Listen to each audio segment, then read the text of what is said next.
Capítulo 7. Antonia pensó que se hallaba acostada en una nube. Sentía que se hundía más y más en ella hasta que envolvía todo su cuerpo. Poco a poco se dio cuenta de que la rodeaba un gran silencio y que lo que en realidad tenía debajo de la cabeza era una almohada. Con lentitud, su cerebro comenzó a funcionar y advirtió que había dormido mucho tiempo. Abrió los ojos con cierto temor y solo cuando reconoció el camarote supo dónde se encontraba. Estaba en el yate. Habían llegado a salvo a él, lo habían logrado. No recordaba haberlo abordado. Sus recuerdos llegaban hasta el momento en que arribaran al muelle de El Havre y vieran blanco y resplandeciente el yate del duque anclado en el puerto. Había permanecido de pie observándolo con la sensación de que ahora que no tenía el apoyo de su caballo, si se movía se desplomaría de agotamiento. De forma vaga también le pareció recordar que alguien la había ayudado a subir a un bote pequeño. Después debió haberse quedado dormida. ¿Cómo es posible que no recuerde nada de lo que pasó después?, se preguntó, y se dio cuenta de que su brazo estaba desnudo. Retiró la sábana que la cubría y advirtió que alguien le había quitado el traje de montar. Solo tenía puestas las enaguas y el corpiño de seda. Incluso las habían desabrochado de la cintura para que estuviera más cómoda. Sabía quién la había desvestido y se ruborizó al pensarlo. ¿Cómo pudo no darse cuenta de que él la tocaba? Debió conducirla hasta su camarote pero estaba tan cansada, tan total y completamente exhausta que la dominó el sueño. Hasta el primer día había resultado agotador, porque hacía cerca de 2 meses que no cabalgaba. Pero estaba demasiado preocupada por el duque para ocuparse de sí misma. Cabalgaron mucho tiempo y sin hablar. Pero al observarlo, Antonia comprendió que se ponía tenso cada vez que veía gente a la distancia o cuando aparecía a la vista algún camino principal. Todos los caminos importantes estaban atestados de gente, aunque Antonia no sabía si eran alemanes, soldados franceses extraviados o refugiados. Adivinó que el duque temía tanto un encuentro con desertores franceses como invasores. Podrían asaltarnos, pensó Antonia, y sin duda se llevarían nuestros caballos. Comprendía por qué el duque evitaba hasta los más pequeños caseríos y se mantenía a campo abierto. Se detuvieron un momento para comer algo de lo que Tour había ordenado que les prepararan. Se trataba de crujiente pan francés, paté hecho en casa, queso y fruta, que terminaron el primer día. Todo les pareció delicioso, pero a la hora de la cena los dos estaban demasiado cansados para sentir hambre y solo bebieron unos sorbos del vino. Ya cerca del anochecer, el duque aminoró el paso de su caballo y le dijo: «Debemos buscar dónde pasar la noche, pero me temo, Antonia, que tu hospedaje será el bosque. Creo que en este momento sería capaz de dormir sobre piedras. ¿Estás cansada?». Mucho, respondió con sinceridad. «Lo mismo que tú». Se había inquietado por él durante horas, pues sentía que abusaba de sus fuerzas, pero sabía que como estaba tan concentrado en alejarse, no aceptaría su debilidad ni que la herida le molestaba. Se detuvieron en un pequeño bosque rodeado de un claro, donde si se mantenían alerta, sería imposible que nadie se acercara sin que lo vieran. Después de desensillar y atar a los caballos, el duque se tendió sobre el suelo cubierto de musgo al lado de Antonia, que notó las líneas de fatiga en su rostro. «Si colocas tu cabeza en mi regazo», le sugirió, «te daré un masaje en la frente». «Nada de eso, Antonia. Te acostarás cerca de mí y te dormirás. Deseo que partamos al amanecer». Sin discutir, Antonia obedeció. Después de sentir que durante algunos minutos se movía inquieto, como si algo le doliera, ella adivinó por su respiración tranquila que se había quedado dormido. Con mucho cuidado se deslizó hacia atrás y se acercó a él para poder rodearle la cabeza con un brazo y reclinarlo sobre su pecho. «Quizá esta sea la última vez», pensó, «nunca más podré hacerlo». Con gran ternura le masajeó la frente, como cuando deliraba. Sintió que se relajaba y comprendió que estaba dormido, tan profundamente que no existía el riesgo de que lo despertara. Entonces le besó el cabello y sin palabras le dijo lo mucho que lo amaba. «Te amo, querido mío.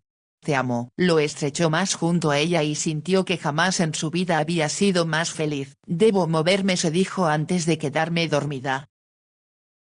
Al despertar escuchó que el duque la llamaba. Ya se había levantado y había ensillado los dos caballos. Se apresuró a preparar algo de comer y beber para desayunar antes de proseguir. El pan ya estaba duro y poco apetecedor, pero no era momento de mostrarse quisquillosos. El segundo día fue similar al primero y Antonia comprobó que Tur había elegido muy bien los caballos. Como sus jinetes, debían estar cansados, pero continuaban a buen paso y sabía que cada vez se acercaban más a El Habre. ¿Sabes dónde nos encontramos?, preguntó al duque.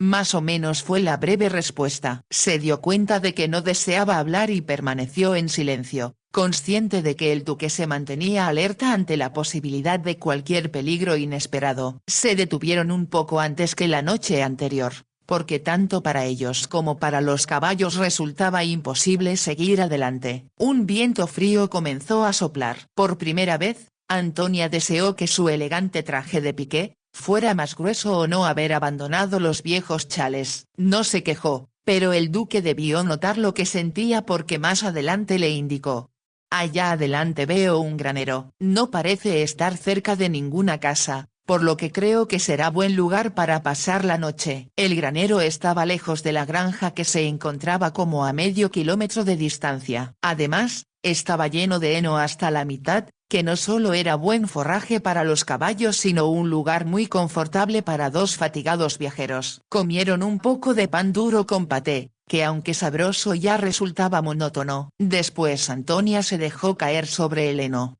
En este momento no cambiaría este lugar por el lecho más cómodo del parque Doncaster, afirmó. El duque tomó unos puñados de heno y la cubrió con ellos. Te mantendrá caliente como una manta de lana. Debí sugerirte que trajeras una capa. Yo debí pensarlo, pero hacía tanto calor en París. Creo que va a llover. El duque también se recostó sobre el heno y ninguno de los dos escuchó la lluvia que cayó durante toda la noche. Pero cuando abandonaron el granero por la mañana, el aire estaba fresco y los caballos parecieron reanimarse. Se detuvieron en un arroyo para darles de beber y prosiguieron. Antonia rezaba porque llegaran al final de su viaje antes del anochecer. No lo habría reconocido ante el duque, pero el cuerpo le dolía y la silla era muy incómoda. El día le pareció interminablemente largo, pero presintió esperanzada que el fin estaba cerca cuando el duque la invitó a tomar un sorbo de vino que quedaba en la botella. Ya falta poco, la animó. ¿Podrás resistirlo?, preguntó Antonia con ansiedad. Me preocupo por ti, no por mí. Eso es absurdo. Tú eres el enfermo. Comprendió que había cometido un error. Nada de eso, Antonia le contestó con brusquedad. El viaje ha sido muy pesado, hasta para una amazona como tú. Bromeaba y a ella la hizo feliz que se sintiera con deseos de hacerlo. En las horas siguientes se sintió más y más cansada. Cuando el duque no la observaba se reclinaba sobre la perilla de su silla. No debo fallarle ahora, se decía. Ya casi llegamos. No puedo darme por vencida en el último momento. Cuando por fin entraron en las calles de El Habre, pensó que si todo un batallón los esperaba, sería incapaz de hacer el menor esfuerzo para escapar. Ya no disimulaba el ir apoyada en la perilla con las dos manos, y cuando se dirigían hacia el muelle el duque tomó la rienda de su caballo. Escuchó que daba órdenes, sintió que la levantaba de la silla y la subía al bote. Después todo fue oscuridad. Debió ser él quien sufriera un colapso, no yo, se dijo Antonia avergonzada de su poca fortaleza. Se preguntó qué hora sería, cuando advirtió que la puerta del camarote se abría y alguien se asomaba. Estoy despierta, exclamó con voz ronca. Eso pensé, señora. Tur entró en el camarote y descorrió las cortinas. Estamos a salvo. Así es, señora. Ningún peligro la amenaza en Southampton. ¿Southampton? ¿Cómo llegamos tan rápido? Tur sonrió. Durmió todo el día de ayer, señora. En realidad lleva 2 noches y un día completo dormida y ahora ya es casi mediodía. No puedo creerlo. ¿Y su señoría? También durmió durante toda la travesía. Cenó un poco anoche y volvió a dormirse. ¿Se encuentra bien? En perfectas condiciones, señora. ¿No se dañó su herida durante el viaje? En lo absoluto. Gracias a Dios. Y gracias también porque trajo a sus señorías sanos y salvos. ¿Y tú? ¿Tuviste un viaje difícil? ¿Hubo momentos desagradables? pero ya se los contaré otro día. Se inclinó y Antonia vio que recogía su traje de montar sucio del suelo. Supongo que le gustará tomar un baño y le tengo buenas noticias. ¿Cuáles? Al subir a bordo me enteré de que hace 6 semanas, cuando el señor Ward iba camino a Inglaterra, pasó por aquí y preguntó de quién era el yate. Al saber que pertenecía a su señoría, envió a bordo los baúles que llevaba a Inglaterra para usted. Otur, no puedo creerlo. ¡Qué maravilla! Prepárame el baño y me pondré presentable para su señoría. Bajó a tierra así que no hay prisa. Primero debo traerle algo de comer. Antonia sonrió. Ahora que lo mencionas, tengo un hambre feroz. Cuando comí Atur le preparó el baño caliente y trajo uno de los baúles que el señor Ward dejara para ella.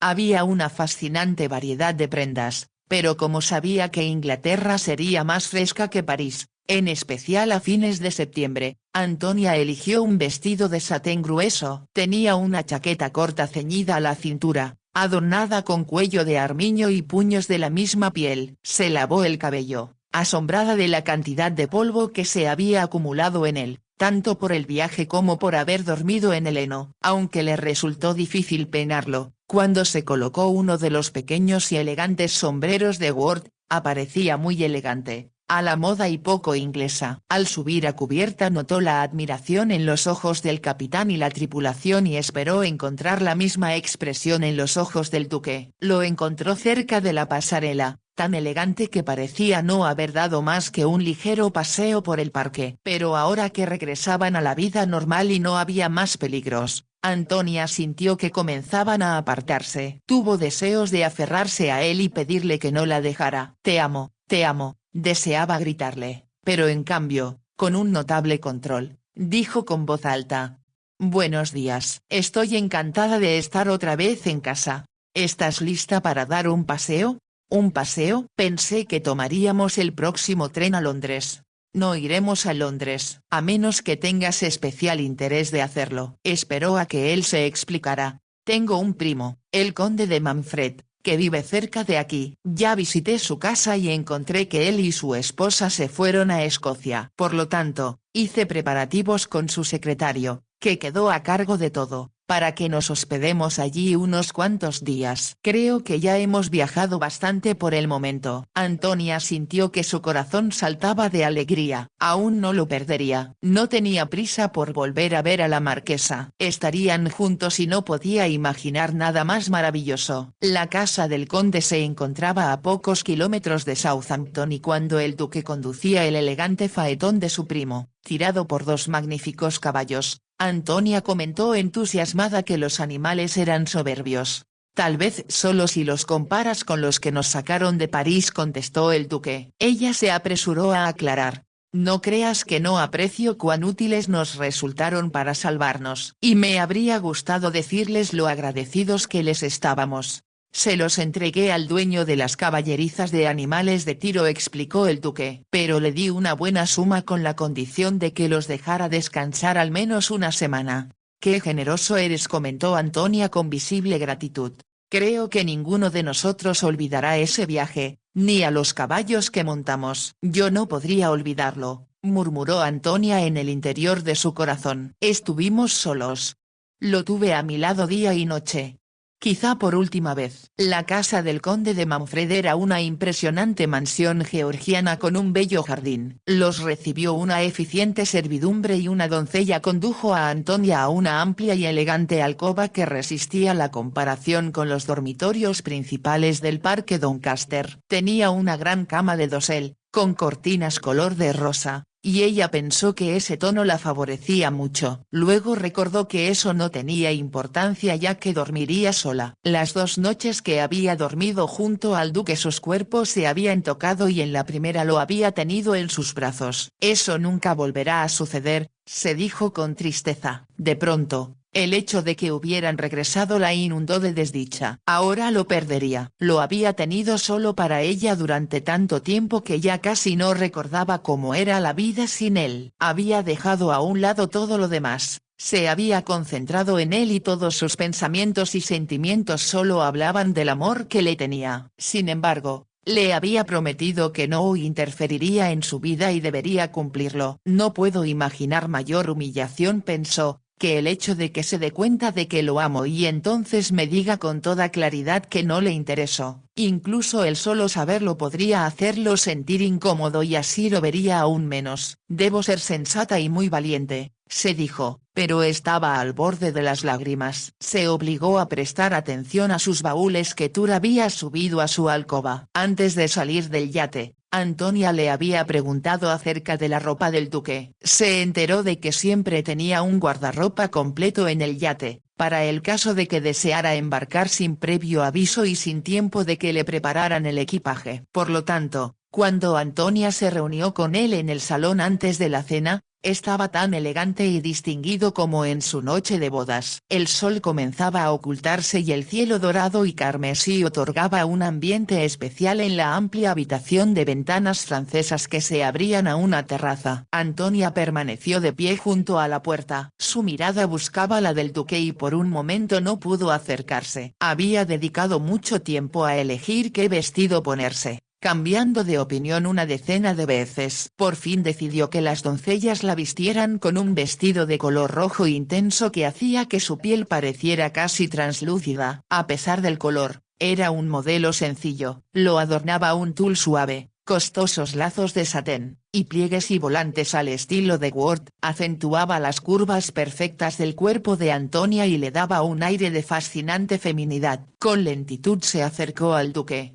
«Este hospedaje es bastante diferente de los que hemos ocupado los últimos días», le dijo él con una sonrisa, «y a pesar del copioso almuerzo, tengo mucha hambre». Hablaba con los ojos fijos en ella y Antonia tuvo la sensación de que su charla era un intento por romper esa barrera que parecía alzarse entre ellos, y cuando se llevó su mano a los labios sintió un deseo desesperado de aferrarse a él, porque temía que se desvaneciera. «Me abandonará ahora que estemos en casa», pensó desesperada, pero con voz alta dijo.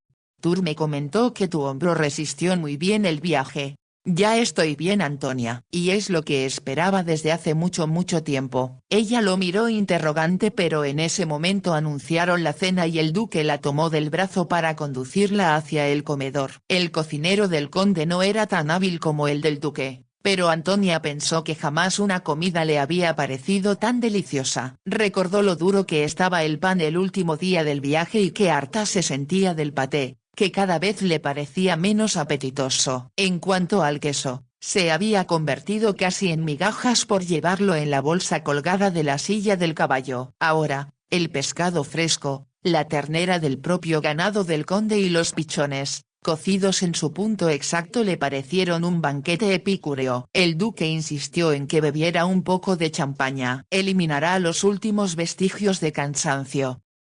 Había recibido las últimas noticias de Francia y le contó que Estrasburgo se había rendido después de una valiente resistencia cuando los bombardeos destruyeron su excelente y antigua biblioteca y mataron a muchos civiles. «¡Qué inútil es la guerra!», exclamó Antonia. «No solo destruye a la gente sino también la historia. Es verdad y parece increíble que los franceses se hayan lanzado a la guerra sin informarse mejor acerca del poder del ejército alemán. Supongo que los prusianos estarán muy satisfechos por el cariz que han tomado los acontecimientos, sin duda, y procurarán humillar a los franceses de todas las formas posibles. Solo nos queda rezar porque se libere a París», dijo Antonia, con la esperanza de que nada le sucediera a Lavi. Al terminar la cena regresaron al salón. El sol se había ocultado del todo y en la penumbra del cielo brillaban algunas estrellas. Habían encendido las velas y todas las cortinas estaban corridas, excepto las de una ventana. Antonia, que miraba hacia afuera a través de ella, aspiró una bocanada de aire y dijo: «Tengo algo que decirte». Se volvió y caminó hacia el duque, que se encontraba de pie frente a la chimenea. El fuego estaba encendido por si tenían frío, pero en ese momento Antonia solo lo sentía porque estaba nerviosa. El duque colocó la copa de brandy sobre la repisa y preguntó: «¿Qué es?». «Algo que tal vez te haga sentir disgustado conmigo, pero debo decirlo. El día que nos casamos te prometí que intentaría no disgustarme contigo. Es algo de lo que me avergüenzo mucho». Temblaba y se retorcía los dedos. Entonces él afirmó con voz tranquila: Tú no sueles tener miedo, Antonia. Temo disgustarte. Entonces no me disgustaré. Tendrías todo el derecho. Después de un breve silencio el duque le recordó. Estoy esperando esa confesión. Antonia sintió que enmudecía y que jamás podría volver a hablar. Fue por mi culpa que sostuviste ese duelo. Levantó la vista y notó la mirada de asombro del duque. Hablé sin pensar, continuó. No sabía que el conde era el esposo de la dama con la que estabas. Con voz casi quebrada por un sollozo prosiguió.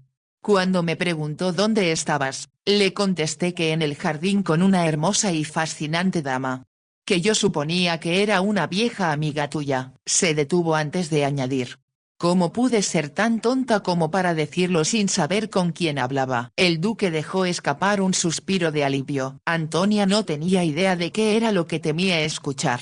No debes culparte. Tarde o temprano el conde habría encontrado un pretexto para retarme como siempre lo deseó. ¿Me perdonarás? Creo que has hecho imposible que no lo haga después de lo bien que me atendiste. Pero pudiste morir, y habría sido por mi culpa. ¿Cómo hubiera podido vivir sabiendo que había causado tu muerte? Pensó que prorrumpiría en llanto y como no deseaba perder el control, se volvió hacia la ventana. Permaneció allí unos instantes, con el rostro un poco levantado y la cabeza hacia atrás para evitar que las lágrimas brotaran y corrieran por sus mejillas. Por la sinceridad que existe entre nosotros, oyó que decía el duque a sus espaldas, y nuestro trato de no fingir, Antonia, yo también debo decirte algo. Su forma de hablar le indicó que se trataba de algo especial y serio y esperó hundiéndose las uñas en las palmas de sus manos. Adivinaba lo que iba a decirle. Lo que tengo que decirte, continuó el duque, es que estoy enamorado. Aunque era lo que esperaba,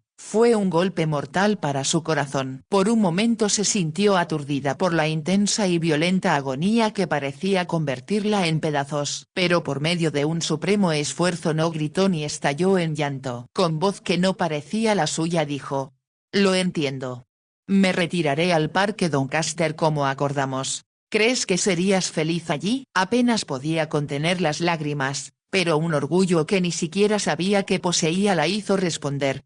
Estaré bien. ¿Sola? Tendré los caballos. Me parece recordar que acordamos que los compartirías. Ella no comprendió y titubeante contestó un momento después. ¿Eso significa que te llevarás algunos para la marquesa? Mírame, Antonia. Deseaba obedecerlo pero temía que la expresión de su rostro denunciara lo que sentía. Te equivocas, dijo el duque con voz suave. No es de la marquesa de quien estoy enamorado. Sorprendida, Antonia se volvió y descubrió que lo tenía más cerca de lo que pensaba. Después de una breve mirada, desvió los ojos. Pero.